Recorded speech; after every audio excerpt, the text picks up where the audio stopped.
What up, guys, and welcome back to Thomas Reacts here on the 360 experience with myself, Thomas Mabaso. I have a question for you guys today. As South Africans, do you believe that we are angry enough?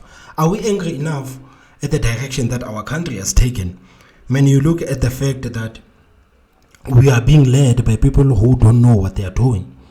We are being led by a bloated government with many ministers, with many deputy ministers, with many DGs who are doing absolutely nothing but earning fat salaries. Are we angry about that as South Africans? Are we angry at the fact that our infrastructure is collapsing right in front of our eyes? Are we angry at the fact that we barely have electricity?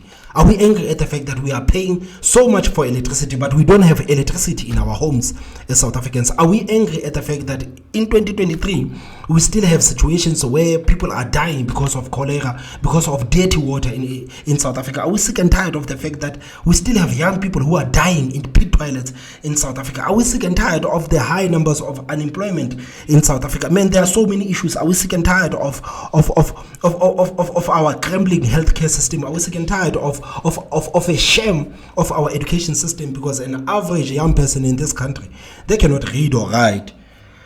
Guys, I know that I'm rambling around. I'm sorry, but you're gonna have to bear with me. But as South Africans, are we angry enough, man? Are we angry as South Africans? Because you hear people saying that I'm sick and tired of the African National Congress. I'm never going to vote for the African National Congress. I'm tired of these people's corruption. I'm tired of these people blaming everything on apartheid. I'm sick and tired of these people who are allergic to taking any accountability for everything that they have done in this country.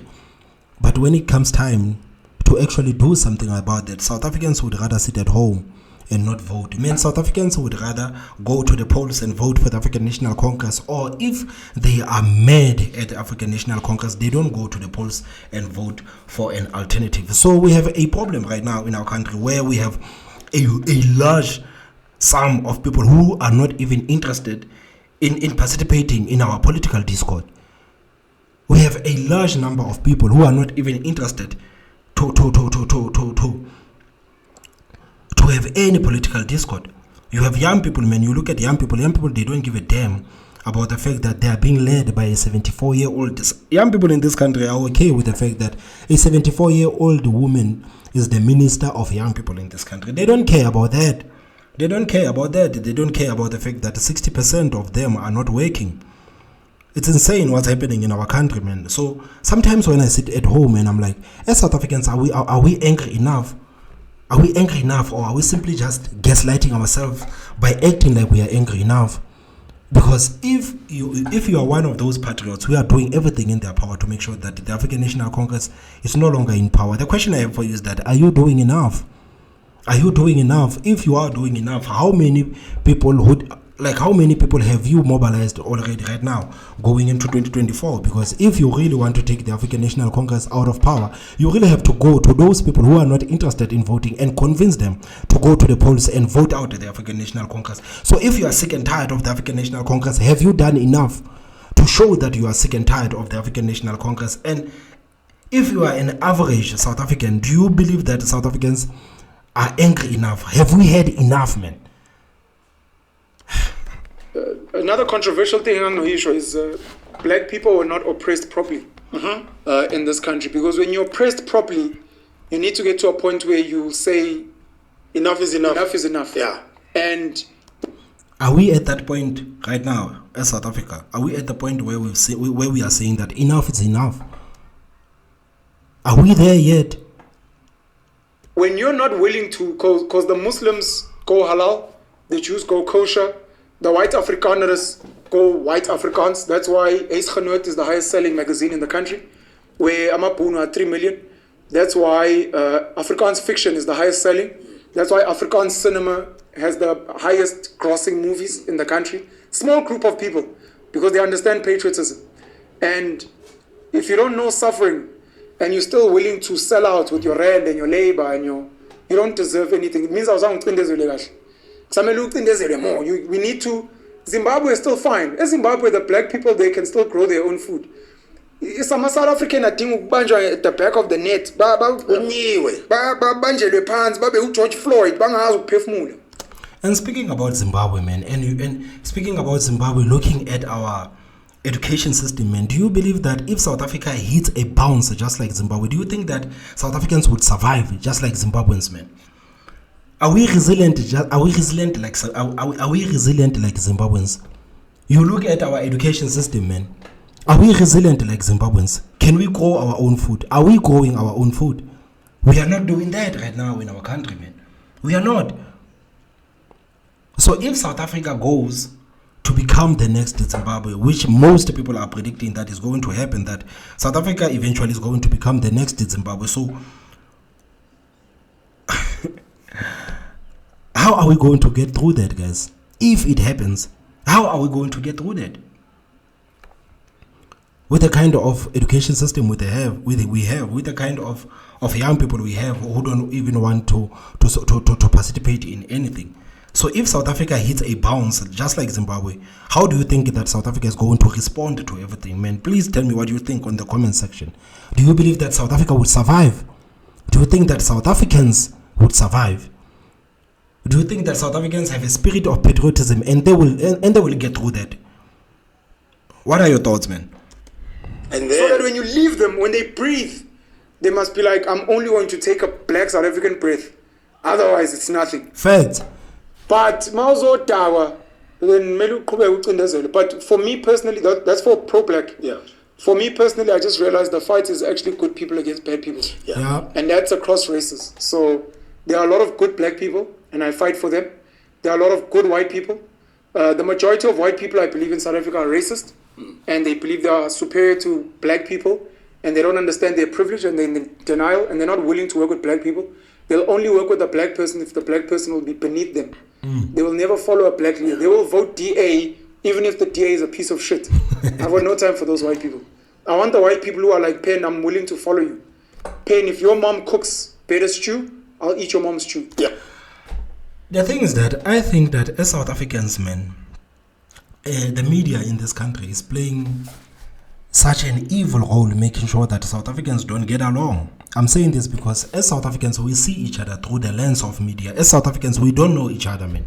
White people in this country and black people in this country, they don't know each other because they see each other through the lens of media. When black people see white people, the first thing that comes to their minds is that these people are racist. When white people see black people, the first thing that comes to their minds is that these people are criminals.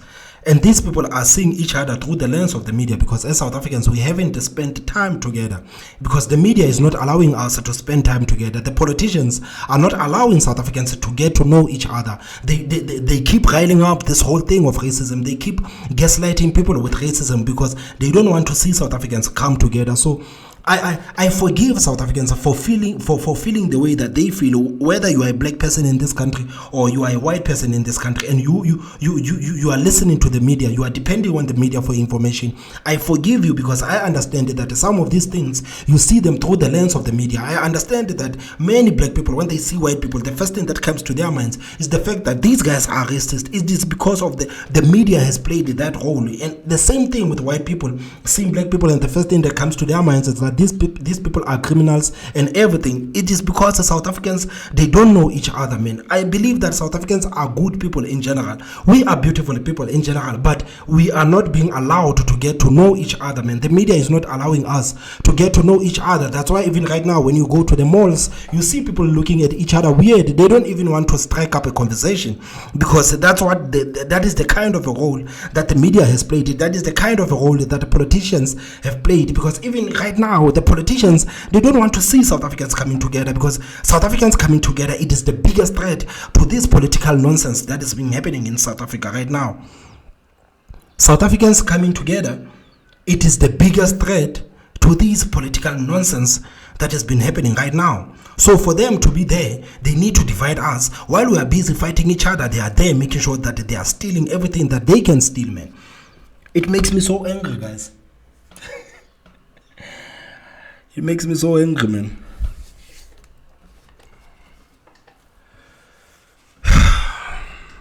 We don't know each other, man, as South Africans, man. That is the thing. We don't know each other, man.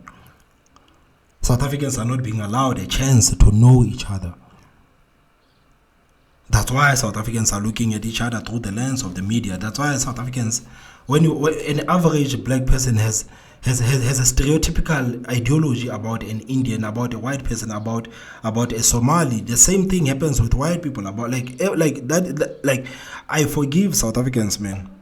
I forgive South Africans because they are the victim of the game that the media and the politicians are playing. South Africans do not know each other. South Africans are looking at each other through the lens of the media, man. Are looking at each other through the lens of the media. Because you can't say that most of white people are racist because we don't have the data of that. And white people cannot come and start saying that most of these black people are criminals and thugs because they don't have a data of that. But that is the role that the media has played to make sure that when we see each other, this are the first things that comes to our minds.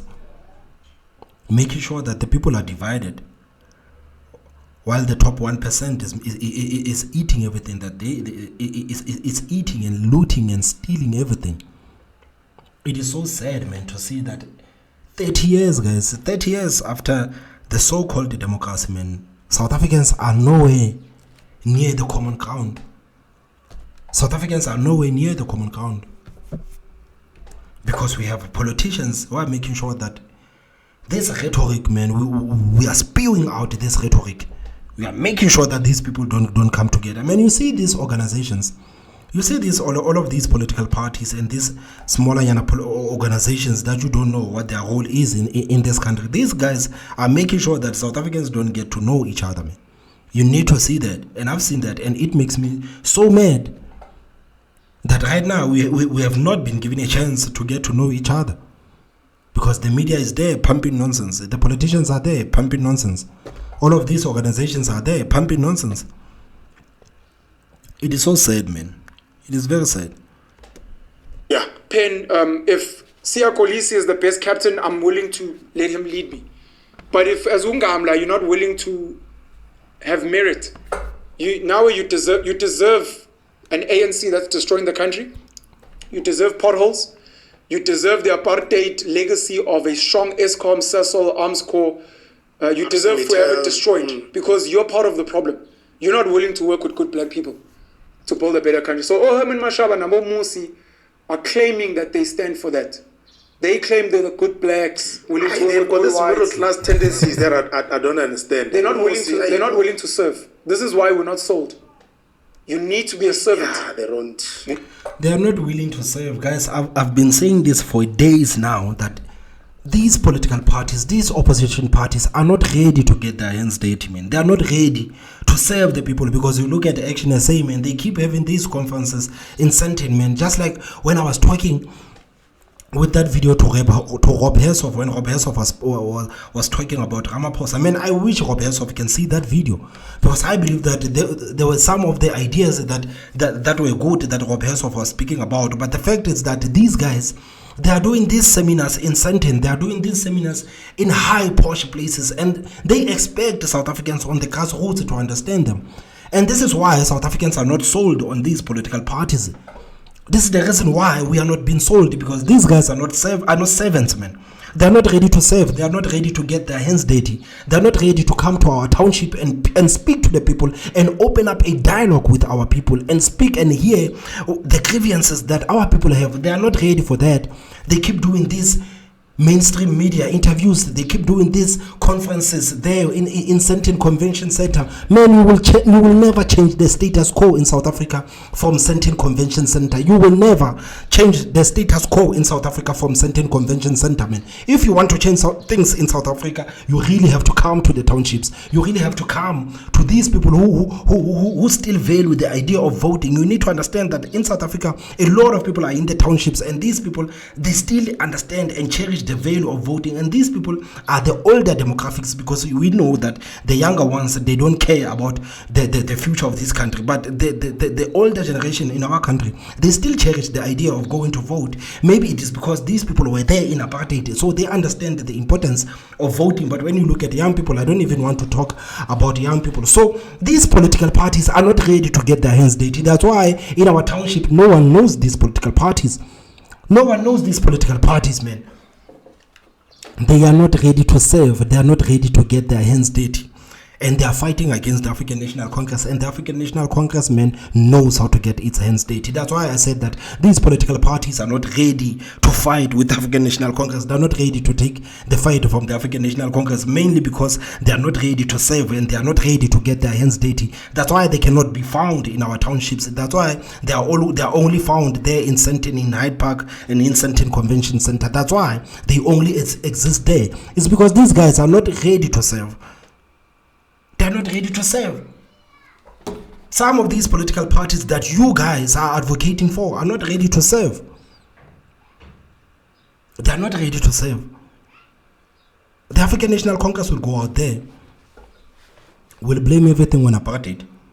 After blaming everything on apartheid, the African National Congress will be there on the grassroots in our townships, reminding the people that we built you these houses, reminding our people that you have water right now, it is because of the African National Congress. You have electricity right now, it's because of the African National Congress. You are not working, we are giving you 350. African National Congress is taking care of you. How many kids do you have? Nah, I have 2 kids. No, you have 1,000 rand from the African National Congress. So you are getting 1,350 for sitting at home and doing nothing. You are sitting in a house that was built by the African National Congress, the water that was installed by the African National Congress, the electricity that was put there by the African National Congress. Your loyalty has to come and has to stay with the African National Congress, no matter what the African National Congress is saying. Man, that's what the ANC is going to be saying, and I don't see how opposition parties are going to combat that. I don't see how the opposition parties are going to combat that, man.